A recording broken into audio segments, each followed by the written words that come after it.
Georelational Vector Data Model. Today we are going to study Georelational Vector Data Model. If you understand this chapter, many GIS concepts will become much easier for you later. 1. Georelational Data Model. First, let us understand what a georelational data model is. In GIS, we deal with two types of information: spatial data, the shape and location of features; attribute data, descriptive information about those features. The georelational data model stores these two types separately. Spatial data is stored in graphic files. Attribute data is stored in tables. Both are connected using a common ID, usually called a feature ID. Pushpin example. Suppose we have a map of villages. The village boundary is stored as a polygon. Village name, population, and area are stored in a table. Both are linked using the same ID number. This separation makes GIS flexible, efficient, and powerful. 2. Representation of simple features. Now let us talk about simple features. In vector GIS, real-world objects are represented using three basic shapes. Point to point represents a location with no area or length. Examples: wells, schools, weather stations. Line. A line represents a feature with length but no area.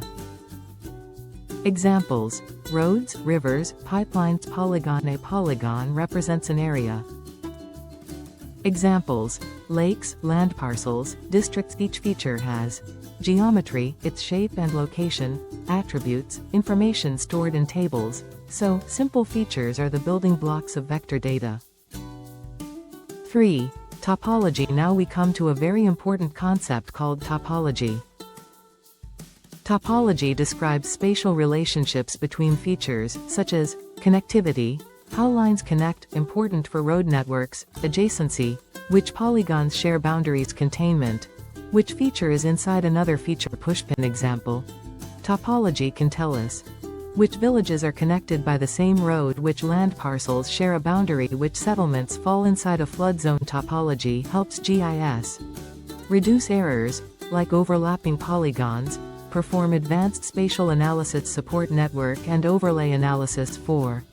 Non-topological vector data. Next, let us discuss non-topological vector data, also known as spaghetti data. In this data model, features are stored as independent lines and polygons. No spatial relationships are stored. GIS does not know how features connect or interact. Pushpin example. Two roads may cross each other on the map, but GIS does not know they intersect. Checkmark advantages. Simple to create, requires less processing. Crossmark disadvantages. Limited spatial analysis, cannot support network analysis properly because of these limitations. Modern GIS prefers topological data models. 5. Data model for composite features. Finally, let us understand composite features.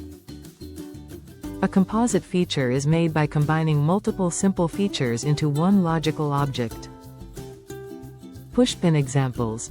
A river system made of many line segments. The road network made of multiple connected roads. The lake with islands inside it. Composite data models allow complex real-world features to be represented accurately. Improved data organization and analysis are widely used in modern GIS databases. Conclusion. To summarize this chapter, the georelational data model separates spatial and attribute data. Simple features are points, lines, and polygons. Topology defines spatial relationships. Non-topological data is simple but limited. Composite data models represent complex geographic features.